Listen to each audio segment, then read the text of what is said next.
Congress party అన్ని హామీలు నెరవేరుస్తుందని మాకు కూడా గ్యారంటీ లేదు, అక్కడ బడ్జెట్ సరిపోదు మాకు కూడా తెలుసు అందరికి. ఇప్పుడు ఈ దుర్మార్గుడు అయితే ఏమన్నాడు, అసలు నోటిఫికేషన్ అయ్యని చెప్పేసిండు. కనీసం వీళ్ళన్నా 2 లక్షల ఉద్యోగాలు ఇస్తామన్నారు. నేను అనుకుంటున్నా 2 లక్షలలో 1,00,000 ఇస్తారు అనుకుంటున్నా, 1,00,000 ఇస్తారు, 50,000 ఇస్తారు. కానీ వాడు అసలుకే అంటుండు కదా, అసలుకే అంటుంటాడు. రేపు వీళ్ళకి గెలిస్తే ఏమంటుండే, నేను చెప్పినా దళిత ముఖ్యమంత్రి చేస్తాను, నేను చెప్పినా 3 ఎకరాలను నేను ఇస్తాను చెప్పినా, ఇప్పుడు జాబులు ఇస్తానని చెప్పినా అంటుండే. కాబట్టి కర్రు కాల్చి వాత పెడితే పడ్డా అని చెప్తుండు కానీ అది పడలే. ఏమైంటది 2009 డిసెంబర్ 9 ఆ రోజు కూడా 10 రోజులు దీక్ష చేసిన అని చెప్పి ఇదే పాసిపోయిన గడ్డం వేసుకొని, తెల్లగడ్డం వేసుకొని, నిమ్మరసం ఇదే మందకృష్ణ అన్నతోని కానీ లేకపోతే ఇంకా మిగతా కోదండరాం కానీ వీళ్ళందరూ కలిసి ఇస్తే ఇట్లా తాగినట్టు ఏడ్చిండు. కానీ అది దొంగ దీక్ష. నేను చెప్తాలే, అప్పటి డాక్టర్ ఎంఎఫ్ గోపీనాథ్ సారే వాళ్ళ కూతురు ఆధ్వర్యంలో, కొడుకు ఆధ్వర్యంలో మా నాన్నకు మీరు నిమ్మరసం కానీ బత్తాయి రసం కానీ వాడికి ఇంకా తాగుడు అలవాటు ఉంది అది కానీ ఇస్తేనే మేము కూర్చుండే పెడతాం, లేకపోతే లేదని చెప్పిర్రు. ఉపేందర్ నేను ఇప్పుడు చెప్తున్నా 10 రోజులు అన్నం తినకుండా నీళ్లు తాగకుండా ఎవడు బతకలేడా ఈ రోజులలో? అది 50 ఏళ్ళలో అసలే బతకడు. నువ్వు కావాలంటే మీ సిగ్నేచర్ స్టూడియో సబ్స్క్రైబర్లు అడుగుండి, 1 పూట తినొద్దనండి కొంచెం తేడా కొడుతుంది, 2 పూటలు తినొద్దనండి ఏదో అయిపోతుంది.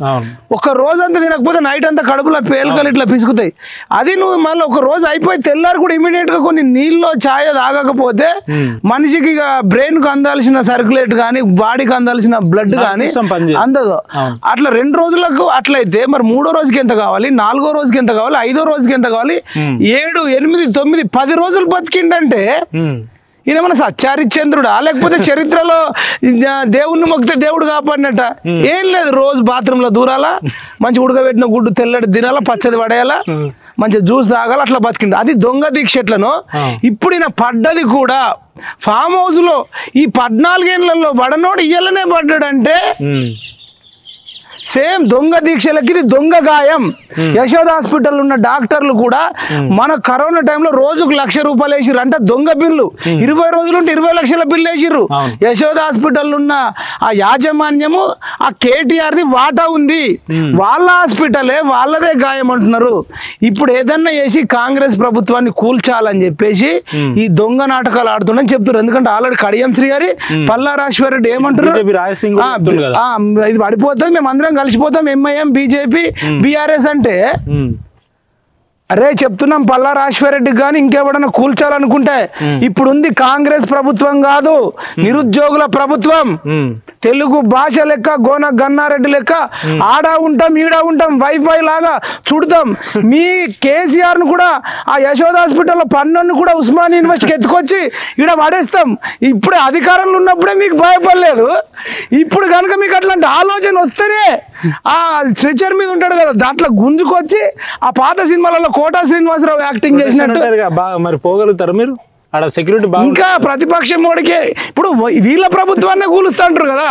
ఇప్పుడు రేవంత్ రెడ్డి ప్రభుత్వమో కాంగ్రెస్ ప్రభుత్వమో కూలుస్తున్న తర్వాత వాళ్ళ ప్రభుత్వానికి రక్షణగా పోతున్నప్పుడు పోలీసు వాళ్ళకు కూడా తెలుసు కదా. ఇప్పుడు డిపార్ట్మెంట్ కూడా ఏ ప్రభుత్వం ఉంటే వాళ్ళకే చేయకూడదు. చెప్తున్నట్టు కాంగ్రెస్ నుంచి ఒక 10 మంది ఎమ్మెల్యేలు రాబోయే రోజులు వెళ్ళిపోతే వాళ్ళకి ఏం చెప్తారు మీరు? వాళ్లకు తోడుకలు ఊడదీస్తాం నిరుద్యోగులు. ఎందుకంటే ఒక్కొక్క నియోజకవర్గం ఒక్కొక్క 20-30 వేల మంది నిరుద్యోగులు వెళ్ళి 1,00,000 ఓట్లు వేయించారు. 1,00,000 ఓట్లు అంటే మేము ఒక్కొక్కలం 4 గంటలు లైన్ లో నిలబడ్డాం.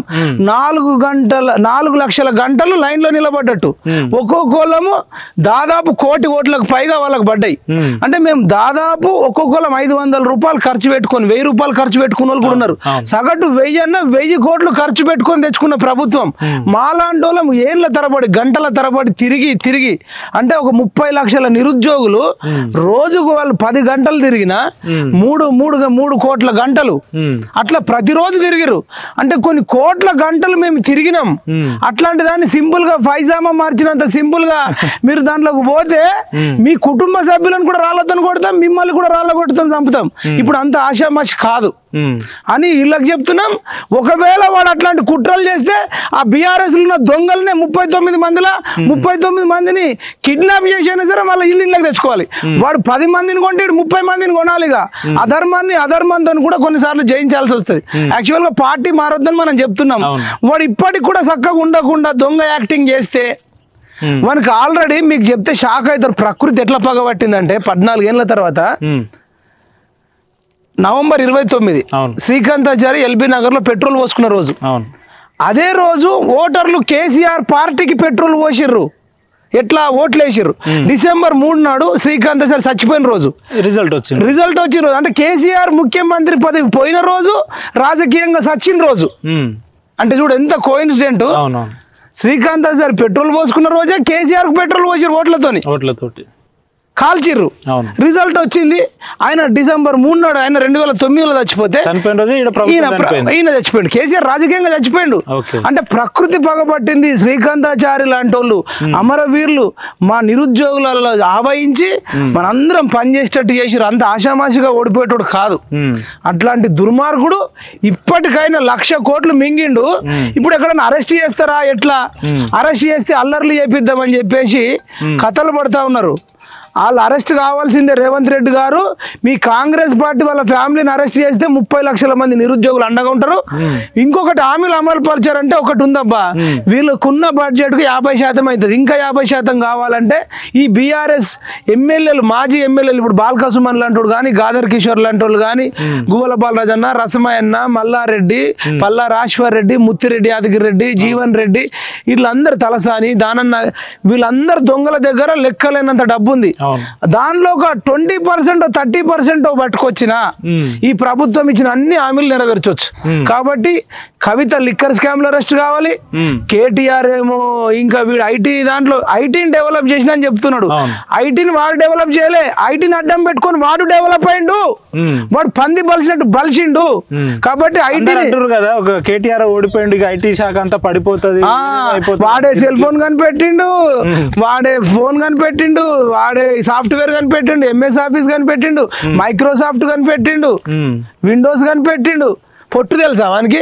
మదన్ మోహన్ రావు అని ఉంటాడు, ఎల్లారెడ్డిలో గెలిచిండు. ఆయన చెప్తుండు మొన్న, నాకు తెలిసినంత ఐటీ ఆయనకు 1% తెలియదు. ఆయన ఎక్కడో రెస్టారెంట్లలో ఎక్కడో పని చేసేటోడు. ఎంబీఏకి సంబంధించి వీడు ఎంబీఏ చేసిన అని చెప్పి నిజాం కాలేజీలో ఎక్కడో. ఎంబీఏకు ఐటీకి ఏం సంబంధం అండి? అద్భుతంగా ఐటీ వచ్చిన మదన్ మోహన్ రావు ఉన్నాడు కాంగ్రెస్ లో. ఇప్పుడు శ్రీధర్ బాబు సార్ కూడా చాలా వెల్ ఎడ్యుకేటెడ్. ఈ దొంగలు ఏందండి, చెప్పేది ఒకటి చేసేది ఒకటి. వీని వల్ల ఐటీ డెవలప్మెంట్ వీడియో చేస్తాడా? సార్ విండోస్ కనిపెడతాడా? సాఫ్ట్వేర్ కనిపెడతాడా? ఏమీ లేదు. తినమరిగిర్రు దొంగ బర్రెకు పచ్చగా గడ్డి మెయ్య మరిగి. ఇప్పుడు దొంగ బర్రె ఏం చెప్తుందంటే, ఆ షేన్ ఎట్లా ఉంటుంది?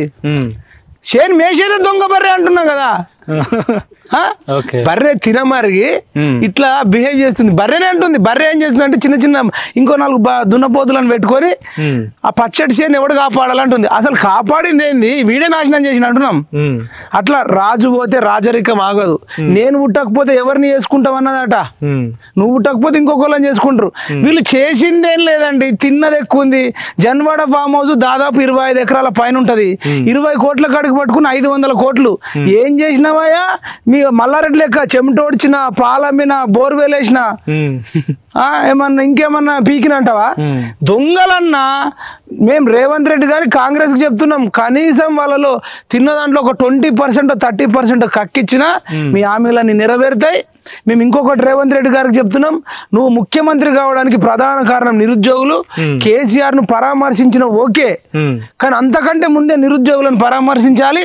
జీవో 46 ను కూడా అది బాధితులు ఉన్నారు, అనుకూలం ఉన్నారు, వ్యతిరేకం ఉన్నారు, వాళ్ళతో చర్చలు జరిపి వాళ్ళందరికీ న్యాయం చేసేటట్టు చేయాలి. ఈ రకంగా చేస్తే ఈ ప్రభుత్వాన్ని కూడా మేము వీళ్ళు ఎవరన్నా రేవంత్ రెడ్డి గారిని ఉస్మానియా యూనివర్సిటీకి పిలిపిస్తారా? నిరుద్యోగుల సమస్యలు చెప్తారా ముఖ్యమంత్రి గారికి? రావాలి. ఇంకా పిలిపించుడేందన్నా, ఆయన డ్రీమ్ ముఖ్యమంత్రి జాబ్ ఇచ్చినాం. ఆయనకు ముఖ్యమంత్రి జాబ్ ఇచ్చినప్పుడు నిరుద్యోగులు ఇచ్చిన జాబే, నిరుద్యోగుల గిఫ్ట్. జీవితాంతం నిరుద్యోగులను గుర్తుపెట్టుకోవాలి. మళ్ళీ కేసీఆర్ లెక్క మేము అబద్ధాలు ఆడి మేము వాళ్ళు ఏం చేయలేరు వీళ్ళు ఏం చేయలేరు అనుకోను, లేకపోతే ఇవ్వాల్సిన నోటిఫికేషన్ ఇవ్వకపోతే ప్రపంచంలోనే అత్యంత నీచుడు నీ కేసీఆర్ నే ఓడించినాం. మాకు రేవంత్ రెడ్డి ఒక లెక్క కాదు, పత్రం కాదు. ఇది రేవంత్ రెడ్డి గుర్తుపెట్టుకోవాలంటారు. గుర్తుపెట్టుకొని లేకపోతే లేదు. ఆయన చేసేది ఆయన చేస్తాడు, మేము చేసేది మేము చేస్తాం. రైట్ అన్న. ఎన్నో ఆంక్షల మీద ఈ గత 10 ఏళ్లుగా మీరు ప్రగతి భవన్ ని చూడట్లేరు, ప్రజా దర్బార్ లేదన్నారు, లేదంటే ప్రజాస్వామ్యం కూని అయిపోయింది టీఆర్ఎస్ హయాంలో అన్నారు. ఇప్పుడు ఇక ఈ కాంగ్రెస్ లో ప్రజాప్రభుత్వం అనే వాళ్ళు ఒక ట్యాగ్ లైన్ తోటి ముందుకు పోతా ఉన్నారు. వాస్తవంగా ప్రజాప్రభుత్వం వీళ్ళు అమలు చేసే దిశగా వెళ్తారా? కొన్ని అడ్వాంటేజ్ అవుతుంది. ఆ దుర్మార్గుడు ఉంటే సేమ్ ఇట్లనే కొనసాగుతుండే. ఆ దుర్మార్గుడు పోవడం వల్ల మొదటి మంచి పని ఏమైందంటే ఇంతకు ముందు ఉండే ప్రగతి భవన్ పేరు ప్రజా దర్బార్ అయింది. దానికి ఉండే ఇనుప కంచెలన్నీ తీసేసిర్రు. ఇప్పుడు అనేక మంది బాధితులు కానీ, కెమెరామెన్లు కానీ, జర్నలిస్టులు కానీ ఫ్రీగా మన వల్ల స్వేచ్ఛగా వెళ్ళొచ్చు.